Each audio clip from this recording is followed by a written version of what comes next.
How are you this morning? Good We're doing morning. very well, We're thank doing you. great, thank you. Thank you for being here. Welcome to Helping the Homeless show that I've just created and started. I am Daryl Duke, as you know, the host. And again, thank you for being here. I just wanted to show the diversity of people who are experiencing homelessness and some of the problems that are common to people who are homeless at this time. So tell me, let's start with your ages. How old are you? I'm 71. And I'm 63. And how long have you been married? We've been married 17 years. And you have been experiencing homelessness how long? For about 2 months now. Okay, tell me a little bit about how that's been for you and how did you come to be in this situation? It's kind of strange being homeless. We never thought we'd be homeless, but the situation started about 2 years ago. My mother passed away, and then 9 months after my mother passed away, my husband had a heart attack, a major heart attack. We weren't able to keep up with our bills because I couldn't work. And eventually we were told by our Landlord landlord that they evicted us, he evicted us, and then we moved in with his son, and we were there for a year. and then they asked us to leave. And we Daughter-in-law left. asked us to leave, and we left. Went to Jewish Family Services. services, and they hooked us up with a hotel to stay in for 2 nights. And then we found a shelter here in Riverside. And we've been in Riverside ever since. As senior citizens living in the wealthiest country in the world, what do you see as some of the obstacles and some of the problems and pitfalls for senior citizens? Being able to afford housing on a fixed income, Definitely. being able to find a job without there being age discrimination or skill discrimination because you have too much skills, you're too old, but primarily housing, yes, and then employment are the two major ones that I have. So you're 70 years old, but you're still presently looking for employment. Correct. So tell us, why is that? Why are you guys receiving any type of Social Security benefits We or both anything? are. We both are.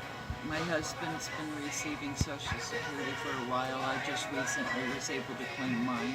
But it's not enough to cover bills, especially housing bills. And it depends also for us financially paying bills or paying for medication and affording housing.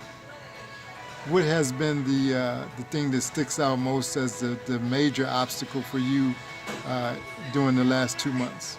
Is to find housing. Just yes, and work. We both want to work, and it's been hard. Age discrimination we've come across very much a lot recently, and it's hard to believe that this country says, "Oh, we don't discriminate," but they do. During interviews, they don't have a position that would fit my skills. And they're afraid that if we you- want more money than what is being offered, which we both say we take. All seniors don't try to get, at least for me, I will no longer job hunt on the internet. Because the internet is rampant with age discrimination. Every time they ask you for what year you graduated from high school, you have automatically been disqualified because of your age. And that's the question that they use. And it applies outside of the internet at some employment agencies for hire, daytime work. It all Temporary hinges agencies too. temporary. Yeah, it all hinges on your age and your skill sets don't seem to matter. It's not like it used to be when you could work 20, 30 years for a company and be considered a viable worker, and they expect less of people now. I think the age of a 18, for instance, an 18-year-old can go into a job and they'll pay them less versus hiring somebody who is more responsible, more reliable, and paying them more, even though the person that's more reliable and more experienced says, I'll take the lower salary. It's frustrating. For Do you us, guys think that, excuse me, I'm sorry. No, that's Do you okay. guys think that there's a lack of housing or just a lack of affordable housing? lack Lack of of affordable affordable housing, definitely. That in large part is due to the higher rents that we are seeing high mortgages, rents, and Exactly. stagnant wages. No, the wages aren't going up, but everything else is. Everything else is always going up versus our income. It's frustrating for us in California, especially with how high the rents are. We are homeless partly because of our landlord wanting to increase rent, and we couldn't afford it, and so we were evicted and moved in with his son. And it just aggravated us because here we are making a good salary on our Social Security, but it's still not enough. We can't afford everything. And you guys mentioned about having had a heart attack, sir. Tell me, are you presently taking medications, and how does that play into your situation as far as having to buy medications and see doctors and the medical portion of that? I had my heart attack 2 days after I was fired from a job that I spent 14 years at.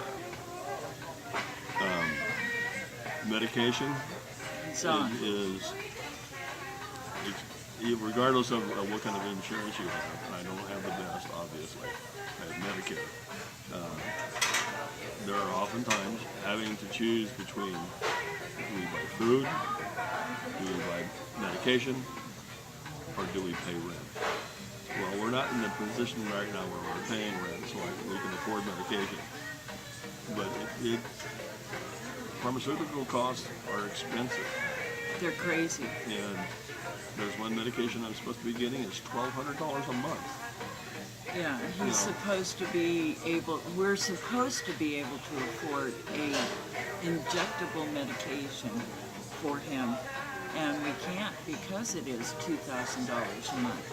But for the majority, his medications are anywhere from $47 to up to $80 per prescription. And there's 9 prescriptions.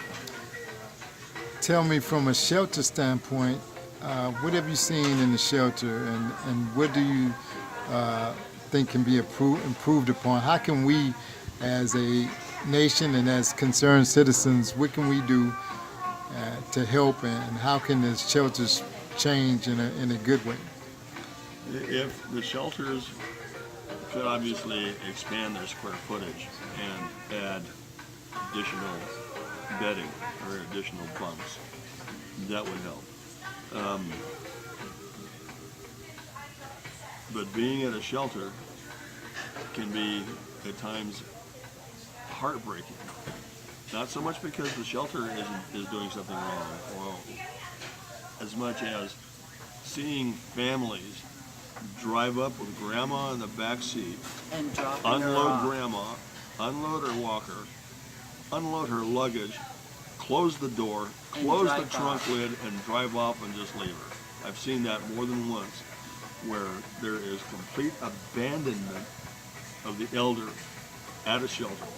I And think I've seen that not only with where we are at right now, but I've also seen it down in Palms. I've seen it in other cities within the state of California. It's within depressing. Riverside County. It's not just here in Riverside County, it's all over the state, it's all over the country. I think it's sad that we see so many mental health problems in the shelter, I think this country doesn't really realize how bad the mental health problem is. And to approach that and face that and maybe help more, better, find something where they can put people that have mental health issues in a separate area, in a separate specialized group of people to help them, versus putting them in a shelter where all they do is go crazier. I feel blessed that we are in a shelter. We didn't have anywhere to go. I'm grateful every day for a roof over our head and food on the table and a bed to sleep on. But there's got to be more. There's got to be more that we can do as a society, as a nation, towards the homelessness. And being homeless, the amount of people at the shelter that we're in have got anywhere from 1 to 3 to 4 degrees. They have got. I've been investigated by the FBI once a year for the last 17 years because I was in the gaming industry. And passed every one of those. Passed all my drug tests. Passed alcohol tests. All of it. Totally clean.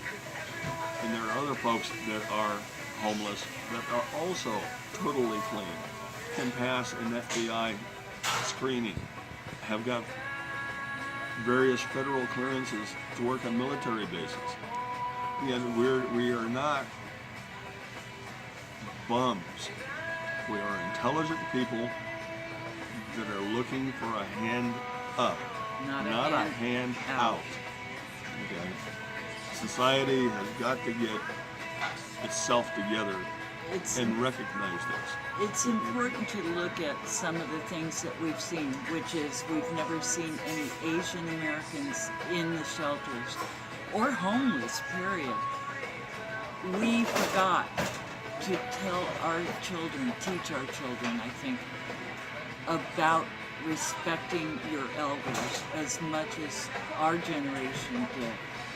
And it's aggravating a lot because the Asian culture does respect their elders, and they do show that by taking care of those elders.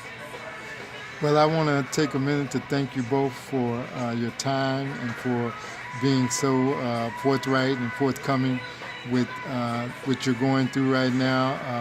I'm sure everybody's hearts go out to you as well as mine, and we wish the best for you both. I think we're ending on a good note. I like the fact that you guys mentioned that we just need a hand up and not a handout. As you know, that's one of my slogans. Yes, sir. So it's true. I think that's a good way to end. Again, thank you guys. It's been an honor and a pleasure to have spoken with you, and I look forward to seeing what the response is going to be from this video. God bless you and have a great day. God bless you, Mr. Thank you very much, and thank you for the opportunity. All right, now we can have breakfast. Yeah. Okay. Oh, thank you, Mr. Duke. Yeah, no, thank you. Oh, you're more than welcome.